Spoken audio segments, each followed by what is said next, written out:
Ana Plugmilha, que faz parte do grupo PET da Engenharia Agrícola da Universidade Federal de Pelotas, e hoje vim trazer mais um vídeo sobre termodinâmica, uma lista de exercícios disponibilizada pelo professor Cícero.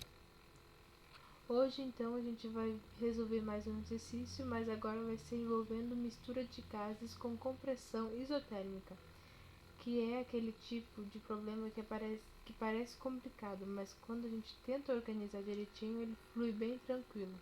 E sim, ele tem uma pegadinha sobre balanço de energia, então fique até o final. Então iremos para o enunciado. Uma mistura de gases de hidrocarboneto é composta por 60% de metano, 25% de propano e 15% de butano. Em peso, essa mistura é comprimida de 100 kPa e 20 graus Celsius até 1000 kPa em um compressor reversível isotérmico com escoamento em regime permanente. Calcule o trabalho e a transferência de calor para essa compressão por unidade de massa da mistura. Uma dica: após aplicar balanço de energia nesse sistema, obtém-se trabalho que entra igual ao calor que sai. Então, agora tentando entender o problema, a gente tem uma mistura de hidrocarbonetos composta por 60% de metano, 25% de propano e 15% de butano. Tudo isso vai ser em massa. E essa mistura sofre uma compressão saindo de 100 kPa de 20 graus Celsius até 1000 kPa. E o detalhe importante é que ele é um processo que é reversível e isotérmico, como escoamento em regime permanente. Então, o que esse exercício ele quer? Ele quer o trabalho de compressão e também a transferência de calor por unidade de massa. Então, agora passando para a composição da mistura de hidrocarboneto. Primeiro passo, organizar a composição. Aí, como os dados estão em porcentagem, em massa, a melhor estratégia aqui é assumir como uma base de cálculo. Eu preferi assumir então 100 kg de mistura, porque aí os percentuais viram valores diretos. Então ficamos com 60 kg de metano, 25 kg de propano e 15 kg de butano. Isso facilita muito os cálculos daqui para frente. Então agora a gente precisa converter essa massa em números de mols, porque como sempre em mistura de gases tudo gira em torno de mol. Então, se você não calcular mol aqui, alguma coisa vai dar errado lá na frente. Então, usamos aquela relação clássica, que é o número de mols igual a massa divididos pela massa molar. E fazemos isso para cada componente da mistura. Então, o número de mols de metano é igual a 60 kg divididos por 16 kg por kmol, que é a massa molar. Então, o número de mols do metano deu então de 3,75 kmol. No propano, a gente faz a massa dividida pela massa molar, então no propano 25 kg divididos por 44 kg por kmol, então o resultado ficou em 0,5682 kmol. E no butano, então ficou 15 kg divididos por 58 kg por kmol, e o resultado do número de mols de butano ficou em 0,2586 kmol. Então, depois de calcular os mols individual, a gente soma tudo para obter o número total de mols da mistura. Então, a gente pega todos os números de mols, então o número de mols vai ser igual ao número de mols do metano, mais o número de mols de propano e mais o número de mols de butano. Então, o número total de mols é igual a 3,75 mais 0,5682 mais 0,22586. Então, o número total de mols vai ser igual a 4,5768 kmol. Então, esse valor vai ser essencial para determinar propriedades globais, como a massa molar média. Então, agora passando para a massa molar da mistura.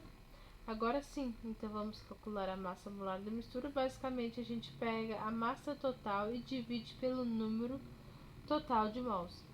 Isso dá uma espécie de média ponderada da mistura, como se fosse um gás equivalente, representando todos os componentes juntos. Então, a massa molar é igual a massa divididos pelo número de mols total. Então, a massa molar da mistura é igual a 100 kg divididos por 4,5768 kmol. Então, a massa molar da mistura vai ser igual a 21,85 kg por kmol.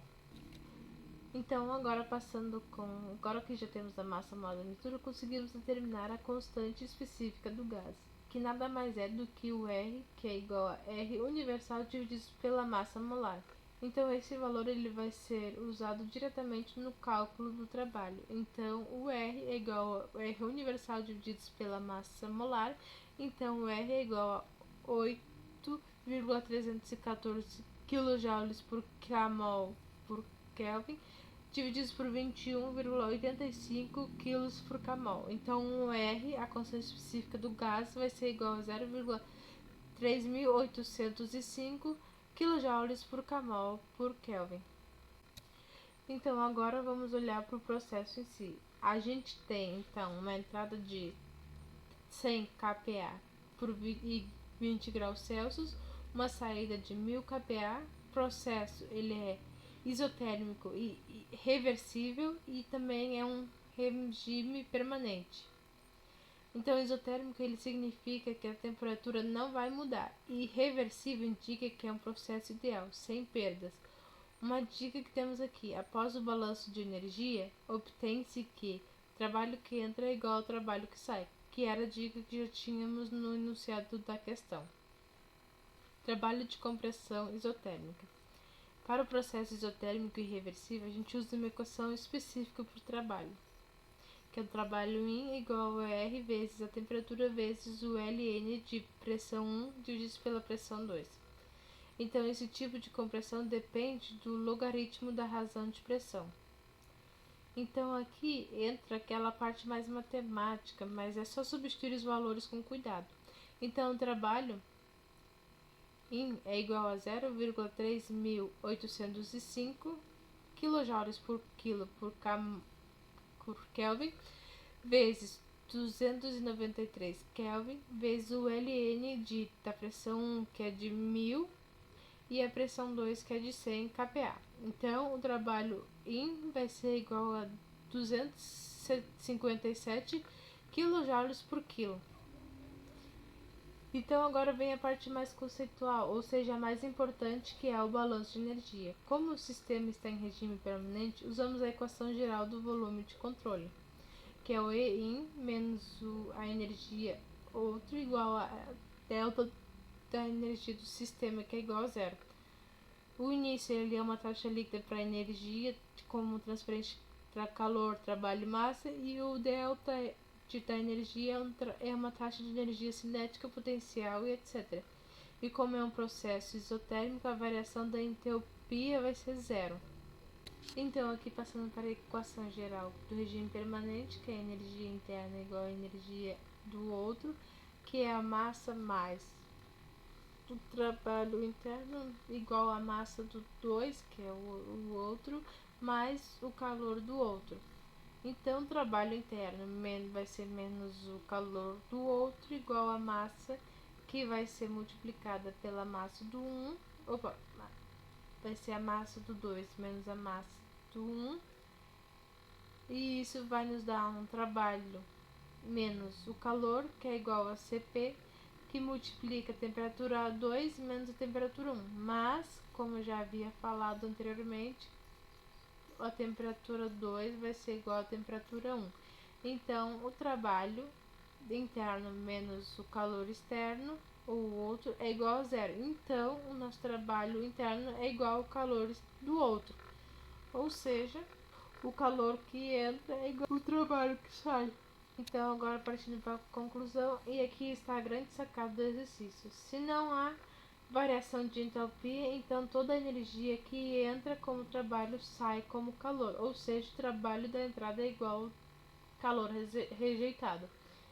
Ou seja, como eu já havia falado, como esse processo ele é isotérmico, então a temperatura 2 é igual à temperatura 1, a variação da entropia é nula, então o trabalho que entra é igual ao trabalho que sai.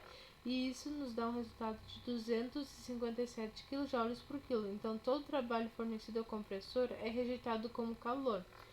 Essa é aquela conclusão que vale mais que a conta, inclusive.